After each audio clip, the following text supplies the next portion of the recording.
चलो, तो अब इसमें क्या करना है कि सबसे पहले तो तुम्हें क्या करना पड़ेगा कि इसका फ्री बॉडी डायग्राम बनाना पड़ेगा। ठीक है, अब देखो ये यहाँ लटका हुआ है ना, तो यहाँ पे ये हो जाएगी टेंशन फोर्स हो जाएगी एक, यहाँ पे नॉर्मल बनाओगी,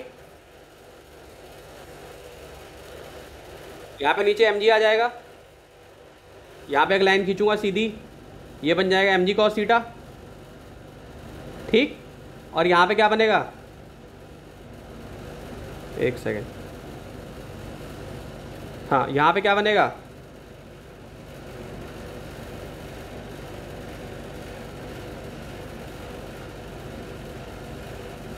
यहाँ पे क्या बनेगा, इस तरफ क्या बनेगा, अलग पेन से बना देता हूँ उसको, यहाँ पे mg sin थीटा बनेगा।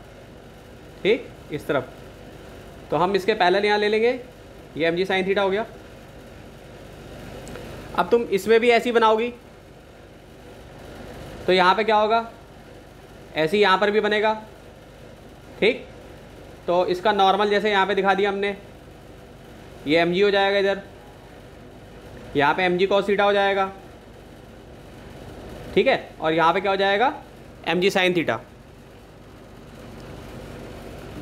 ठीक, ये क्या हो जाएगा, mg sin थीटा हो जाएगा। आ रही बात समझ में? हेलो, तो ये mg sin थीटा क्या कह रही है, थोड़ा थोड़ा क्या नहीं आया समझ में?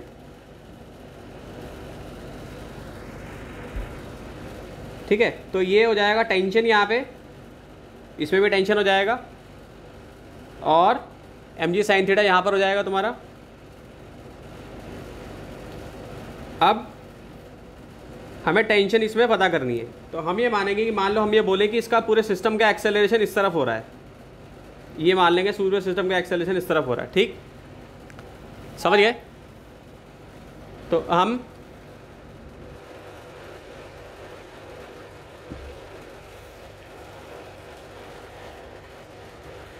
टेंशन निकालनी है हमें, तो इक्वेशन रियली क्या बनेगी, मान लो ये बड़ी फोर्स है तो mg sin थीटा,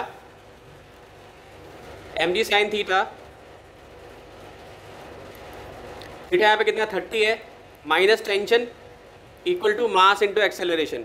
यही था न्यूटन सेकेंड लॉ हमारा, यही था ना न्यूटन सेकेंड लॉ, बताओ।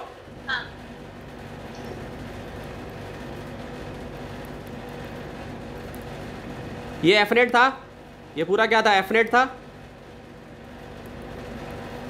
और ये मास इंटू एक्सेलरेशन। ठीक है, अब मास कौन सा वाला लेना है, यहाँ पे 50 वाला लेना है, ये वाला लेना है हमें मास, समझिए मेरी बात, मास कौन सा लेना है, 50 वाला लेना है। तो ये क्या हो जाएगा, 50g, क्योंकि यहाँ पे मास 50 वाला है ना, तो इसलिए 50 वाला लेना है हमें।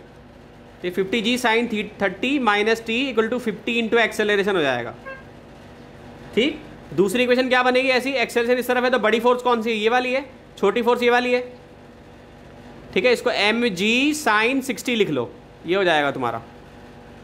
आ रही बात समझ में? तो ये 50g sin 30, हेलो, सो अब मैं इसकी दूसरी इक्वेशन बनाता हूँ। तो ये पहली इक्वेशन बन गई तुम्हारी 50g sin 30 minus T equal to 50 है, बन गया। और जो दूसरी इक्वेशन जो बनेगी, इस वाली इक्वेशन को कैसे बनाऊंगा मैं, तो इसको क्या बनाऊंगा, t माइनस यहाँ पे मास कितना है 30g sin 60 equal to 30 into acceleration. ये बन जाएगी मेरी दूसरी इक्वेशन, ये पहली, ये दूसरी। ठीक है, आ रहा समझ में? ये पहला और ये दूसरा बन जाएगा। तो t minus 30g sin 60 equal to 30, ये बन जाएगा ये।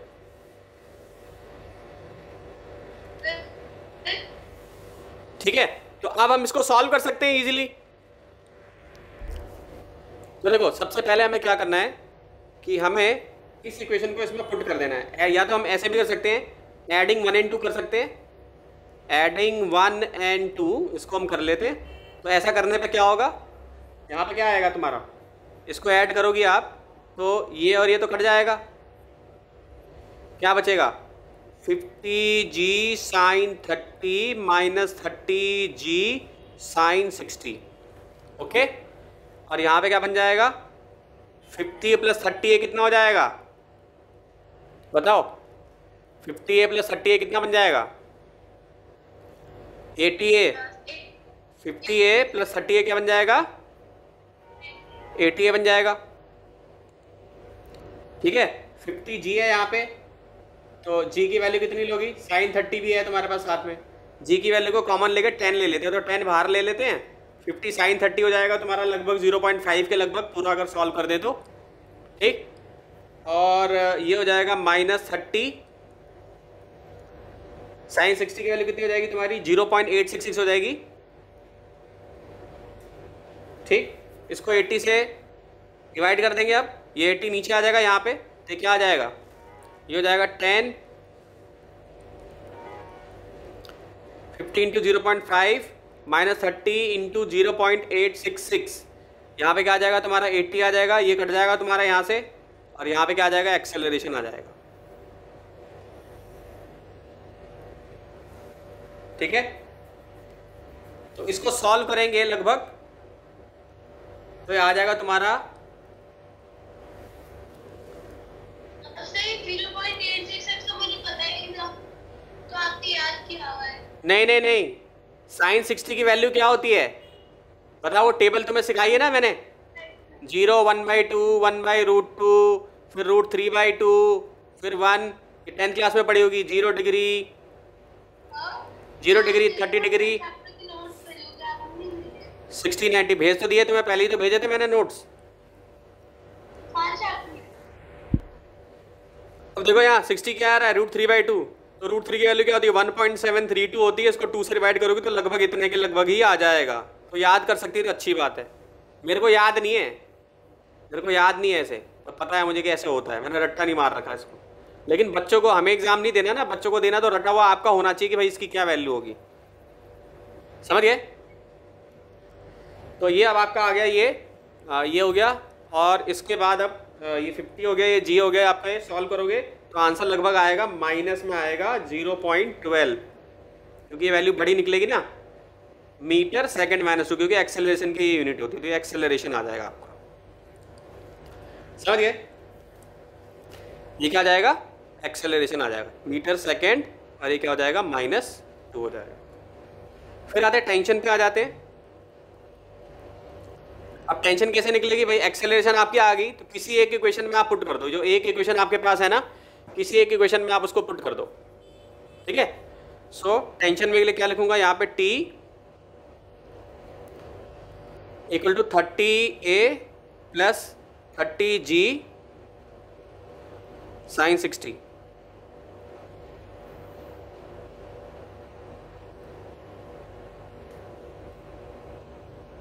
ठीक है, एक जगह पे क्या आ जाएगा -0.12, 30G की जगह पे क्या आ जाएगा 9.8, और साइन 60 की जगह पे क्या आ जाएगा 0.866। तो एक्चुअली हमने पहले भी G 10 लिया है, तो 10 ही लेंगे यहाँ पे, तो उसको हटा देता हूँ मैं, यहाँ पे भी मैं क्या लूँगा, इसको 10 लूँगा मैं, और साइन 60 की वैल्यू कितनी हो जाएगी 0.866। अंडरस्टूड, तो ये कितना आ जाएगा तुम्हारा 10 × 0.86 हो गया। सब कुछ सॉल्व करोगी तो लगभग ये आ जाएगा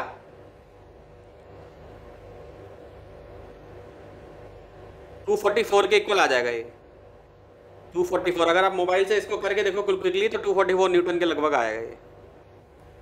ठीक है, करके देखो एक बार, इसको रिकॉल करा देता हूँ। क्वेश्चन क्या है हमारे पास कि ये तीनों ब्लॉक्स जो है ना, ये अटैच्ड हैं आपस में, ये तीनों ब्लॉक्स जो है अटैच्ड हैं, इस तरीके से अटैच्ड हैं ये तीनों ब्लॉक। ठीक, और तुम्हें इसमें बताना है कि एक्सेलरेशन कितना है। ठीक है, तो तुम्हारे पास एक फॉर्मूला है, फॉर्मूला क्या है, F net =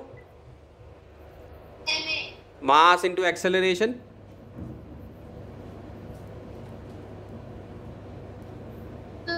हाँ, अब देखो क्या करना है, यहाँ पे मास जो है पूरा सिस्टम ही एक साथ एक्सेलरेट होगा ना, तो m प्लस m हो जाएगा।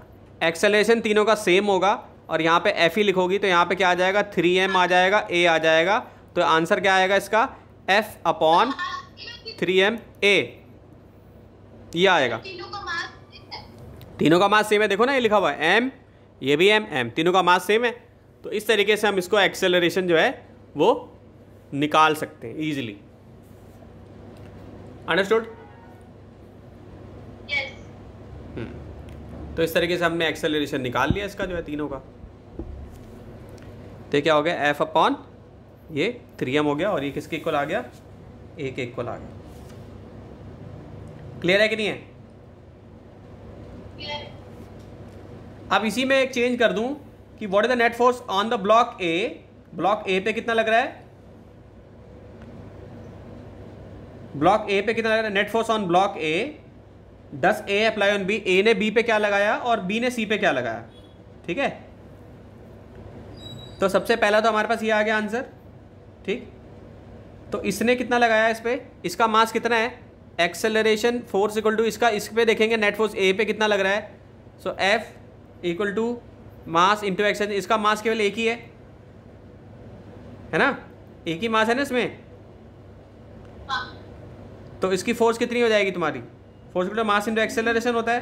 तो तीन है ना यहाँ पे, 1 2 3, ठीक, 3 है। तो इसमें क्या कर दूंगा मैं, f/3 लग रही है इसकी, इस पर कितनी लग रही है f/3, यानी तीनों का 1/3 लग रहा है, ठीक है। सेकंड वाले में क्या लग रही है, ट्वाइस ऑफ f/3, और थर्ड वाले में क्या लग रहा है, c में f/3। समझ आया समझ ने? सबसे अभी और समझा देता हूँ डिटेल में कि कैसे आया ये। अब देखो ये तो तुमने समझ में आ गया, एक्सेलरेशन कैसे आ गया, f/3 आ गया तुम्हारा, ठीक है। अब आते हैं नेट फोर्स ऑन ब्लॉक ए। हमें बताना है कि इस ब्लॉक ए पे, इसको देखो कलर्ड पेन से रेड से मैं मार्क कर रहा हूँ, हमें बताना है नेट फोर्स ऑन ब्लॉक ए, यानी नेट फोर्स कितनी लग रही है ऑन ब्लॉक ए, ठीक। नेट फोर्स ऑन ब्लॉक ए हमें बताना है।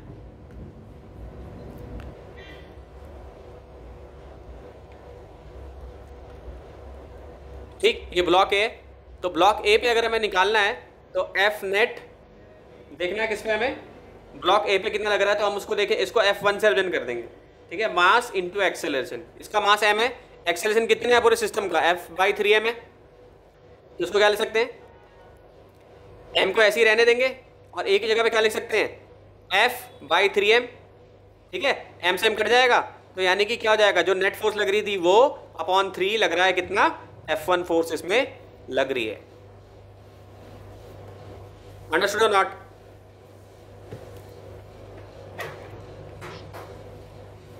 अंडरस्टूड और नॉट? हाँ, दूसरे पार्ट पे आता हूँ। तो ये पहला निकाला, अब जो है हमें देखना है कि दूसरे वाले पे कितना लग रहा है, ये भी हमें निकालना है, यानी कि हाँ हाँ बोलो बोलो, हाँ बोलो, कैसे निकालेंगे। तो हमारा जो डायग्राम है देखो ऐसा बनेगा, मेन इसका डायग्राम ऐसा बनेगा, यूं, ये हो जाएगा A, ये हो जाएगा B, ये हो जाएगा C,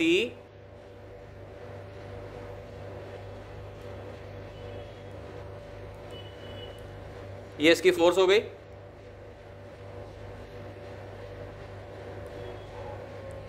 ये हो गया 2F/3। देखो ये इसमें फोर्स लगा रहा तो ये भी फोर्स लगा रहा है ऐसे, तो अगर ये 2F/3 लगा रहा है तो ये भी 2F/3 लगाएगा, ठीक है। और ये अगर F/3 लगा रहा है तो ये भी F/3 लगाएगा, ठीक है। तो अभी सेकंड वाला कैसे आया, तो फोर्स, इसको लिखते जाओ बच्चों, force applied by A on B, सो क्या हो जाएगा, F2 पे क्या हो जाएगा, M1 प्लस M2, और क्या हो जाएगा, A हो जाएगा ये, और इसको और क्या ले सकते हैं हम, 2m इंटू F/3m, ये क्या हो जाएगा, m से m कट जाएगा, ये क्या आ जाएगा, 2F/3 आ जाएगा ये, ठीक है। अब सेकंड वाले की जब बात हो रही थी तो मास हमने केवल दोनों ही लिए, F2 ही लिया। F2 हमने देखा फोर्स सेकंड वाली किस पे लग रही है, तो M1 प्लस M2 ही लिया हमने, यानी ये दोनों ही लिए। ठीक, क्योंकि हमें क्वेश्चन में साफ साफ बोला गया था कि फोर्स A ने जो B पे लगाया तो A वाले का मास लेना पड़ेगा और B वाले का मास लेना पड़ेगा, C को नहीं लेना है यहाँ पे। तो यहाँ पे भी देखो क्या आ गया, 2F/3 आ गया। क्लियर है? ऐसे ही थर्ड वाले में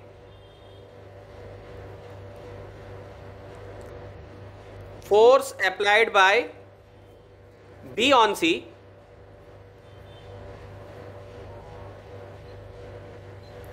इसके लिए क्या हो जाएगा,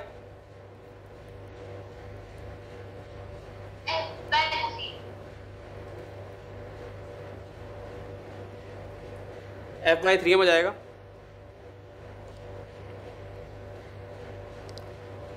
ये क्या हो जाएगा, F/3। ठीक है, अब इसमें हमने क्यों लिया, B ने C पे जो लगाया है तो हमें क्या देखना है, केवल B का C पे जो इफेक्ट देखना है हमें, वो देखना है। B का जो है C पे जो इफेक्ट है वो हमें देखना है।